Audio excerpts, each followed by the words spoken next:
And today we're going to be talking about warding in the mid lane. Specifically, we're going to be touching on like the laning phase, early potential ganks and things kind of before you get to the mid game. So as far as this video goes, I'll show you from the perspective of blue side. If you would also like to see that from red side, all the same principles apply, but if you want to physically see them placed, I can do that. But for right now, we'll start off with that. Generally, the first thing you want to be worried about in the early game is jungle ganks. Normally, the junglers are going to be starting bot side so that the marksman and the support can leash for them. At least in solo queue, that's almost always how it's going to go. It varies slightly depending on the jungler, but in most cases, that's going to be true.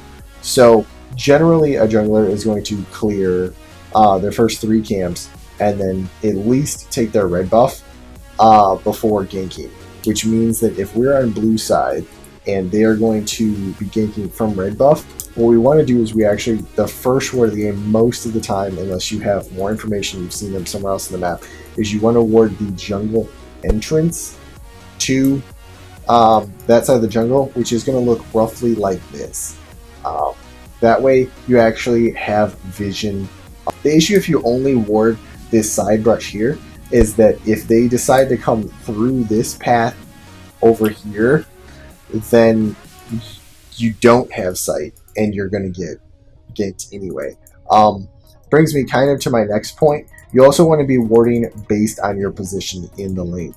If you're actually pushed up towards the enemy's turret and harassing them under the turret, then this ward becomes even more important as it covers both their path down through here, through this brush, out through here and around through this brush, and through here, ganking kind of through this little side lane here as well. The next that is also very important is warding this jungle entrance here, as then you can see them come out and it covers kind of both these sides. Again, the side brush and your backside here.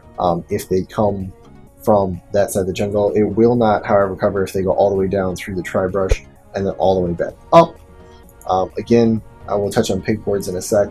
So warding the 2 jungle entrances is generally good regardless of your lane position, and it's very good information to have no matter what if you are able to get the wards. But the problem is in order to get these wards, you have to have pressure created in your lane, and you have to push them off a little bit to be able to get those wards, or the process of putting the ward down is going to leave you extremely vulnerable, and then you might get ganked and die anyway just trying to get your ward down. So if you were pushed up and you're on the defensive, you're being pushed kind of into your turret, they're making you last hit under your turret, you have a couple of options. The first option is that you can ward this entrance to your jungle.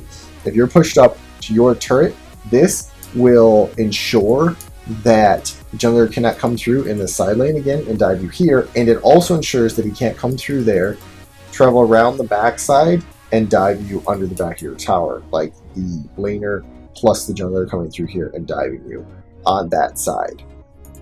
The next defensive jungle entrance ward you can place is in this bush here. It will cover this path in for the same reason that it covered on the other side. You are able to see both them come in here and see if they're coming up into the lane here for you, or if they're coming across here to dive around the back. It also kind of gives you an idea if they're trying to come in and get to this red buff. The next thing I do want to talk about is actually these side brushes. While I don't think warding them against ganks is generally the best strategy, as it only stops one very specific path on either side, I do think it's important sometimes if you feel your opposing laner is going to be roaming and they're going to go through those brushes, and they're intentionally not going up here because they notice that your warding habits are to ward the entrances, and so they'll swing through this brush and try to go top or bottom, and you notice that it's, you know, maybe it's a TF, maybe it's somebody like Pantheon, somebody just with a lot of roam potential, and they're going to start running that way. So there's a couple of things you want to do against those champions. One option is that if you've seen them run and you can't necessarily chase through the bush, because if you do and they're there, they can kill you in a 1v1, then as soon as you see them run through, you can drop one in the corner on your side. You want to make sure that if you're going to ward these side brushes, that they're as much on your side as possible. And the reason for this is it makes it the most defensible possible ward. And when I say that, what I mean is if a jungler comes, they drop a pink ward.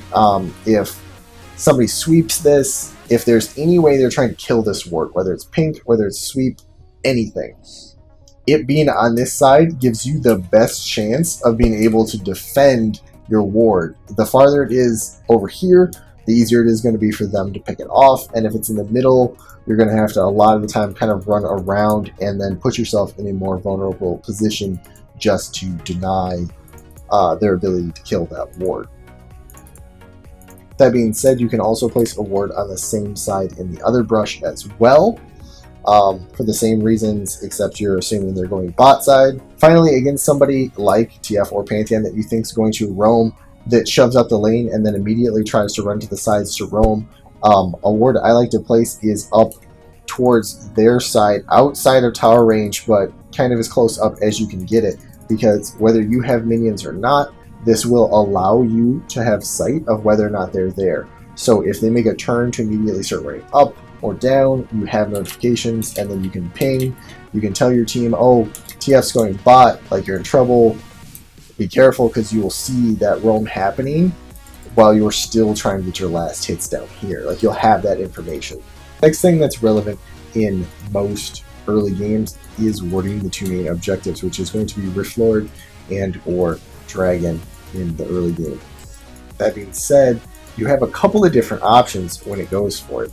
Normally, I would say not to just place your ward in the middle here, because the issue is that if the enemy team comes and drops a pink ward instead of using a scanner to clear out wards, then your ward is going to be easily killed. So you have two different options when it comes to that. The better option of the two is that if you tuck your ward just inside the pit here, then if there's a pink ward placed on the outside, there's going to be a line of sight issue with these rocks between the pink ward and your ward. The placement of their pink ward is going to be essential to where you want to be placing your wards. If you notice that they tend to place their pink ward slightly outside of the pit, then you definitely want to be putting your wards inside as to hide them, kind of tuck them back in these corners so that you're not getting your wards cleared out. The second option is if you notice that they're placing their pink wards inside the pit, then clearly these wards are going to get found, they're still going to get seen, and one of the really cool things about Season 6 is that there's like ward corpses here, so you have an idea of their warding habits. Using these ward corpses, or however you want to refer to them as, you have an idea of their warding habits. So if you notice that either the pink ward was on the inside or that there's enemy ward corpses there, then your alternative option is you can actually place the wards just on the outside here, behind these walls as well. The issue with doing this is that you won't have sight inside of the pit anymore, but two things that are extremely relevant is you will be able to see, in most cases, the enemy team if they are fighting the dragon, so you'll know they're doing it. And then also, in addition to that, most people generally pull the dragon out to avoid steals from the backside. So what that means is you will be able to see the dragon as he comes out to come out of the fog wars. See, he's out here, and that was roughly the area that they would be fighting anyway. So you should be able to see fairly well. Personally, I think the wards inside the pit are better, unless you notice they have good habits about clearing those. If during a match you do notice that, you then want to switch over to the wards on the outside. But I would, in most cases, start with your wards inside. So the same thing with the Baron pit or Rift Lord pit is true. You are able to tuck the wards on the inside here to protect from the pink ward outside, as well as if the pink ward is placed on the inside and you go with your outside wards again. Again, the same thing is kind of true as with the dragon. If your wards are on the outside, you will not be able to see inside the pit, so you will never be able to see Baron's health. The one big difference here is that Baron himself does not actually move, and if they're doing Rift Lord, a lot of the time people don't really pull him out. So that being said, you'll never actually get a health bar. If you have to go with the wards on the outside, you will almost for sure see the enemy team fighting them in some sense, or see kind of the tentacles going up here, or the spray shots, or the different Baron abilities. But you will not ever have a health bar in this on this side. Dragon may be pulled out, you may have a health bar there. Here you will not for sure. The next thing I want to talk about is early game pink wards. You have a couple of different options, but my strong preference is that your early game pink wards should be defensive jungle wards. Ones that are going to stop the enemy from coming into your territory, that generally are going to last a moderate amount of time, and that they'll be easily defensible if the enemy comes and tries to clear them out. One of your first options is actually this brush here, as it will cover this jungle entrance and this side path up here. So if they come into the jungle trying to go the long way around to bot, try brush, come in here, steal raptors, steal red buff, any of that goodness, you will see them there. And then also, if they ward this jungle entrance around this region, you will actually have counter sight to clear that. So this serves both purposes of protecting you. This serves both purposes of protecting you and denying them sight on potential information from your jungler. The next pink ward option is back here a little bit, and this does a couple of things. You want to tuck this out of the brush as much as possible for two reasons. One is that this will kind of prevent dives up to your turret, and you think they're going to come around this side and dive you. That's one option. Two is actually that it does grant a little bit of sight into the raptor pit. It's not a whole lot. It's never going to be great, but the thing that is relevant is sometimes people will drop a ward somewhere in the raptor pit, so that when your jungler is doing raptors, one, they see them, and two, if they smite the raptor to get the buff, it immediately is triggered and they have to kill that ward. So it possibly can help against that ward depending on their placement, and then secondly also protects you from being dove on that side. So the next pink ward that I feel is strong is the jungle entrance on this side to your jungle.